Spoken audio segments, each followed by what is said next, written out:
L. Surjakanta Laimayum. Surjakanta Sharma stated that one individual who was doing business by copying Manipuri film surrendered to FilmForum Manipur today. He appealed to the people committing piracy to immediately stop or face inconvenience. Amir Khan of Lilong Harebi Makha, who has copied several Manipuri films for business and uploaded on YouTube, said he has copied 3 to 4 Manipuri films and uploaded them on YouTube.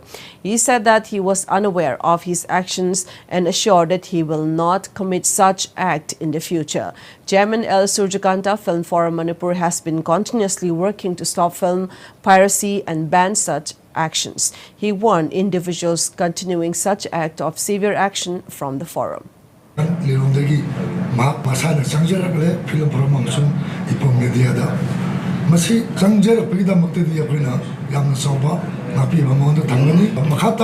Kaigumada kanagumana to the platform dagi by miss Touduna by cook Touduna film copy toraga lanai business or in YouTube takaida DVD copy saktana mobile kaptana chathalliba sandoktuna dabaksi sinausin masi putati lepio natragadi yam sabat dasata gani masi FilmForum request ni akoi tumina leroi no makangdana akoi tizim ki thabak ta koi khongjam singhin jari mayamna payate to sing asi dagi Lelong dagi Amir kulakpam ko bunupa na film khara Piracy tokan ba YouTube ta Thadokpa atei mari leinaba case khara da chena badagi Epom Media App FilmForum Manipur gi team amaga Makha paminraba matung wakhal taminnakhrey ngasi mahak masana masagi maral ya zadura changjorak padagi FilmForum Manipur gi office da kuni gyan taminnakhrey loinana asigma logi wangmada sadaba tho ngasi amung hana tawraroi haina Amir kulakpam na thajaba piram lei amarom da asigma logi wangmada sadaba tho ngasi lepak asta leiriba irei cha singna tawbidana ba appeal tawrakle loinana Manipuri film chaukhana na buhona bada miyam na sangam mating pangbiyu haina Epom Media App FilmForum Manipur na miyam da appeal tawrakle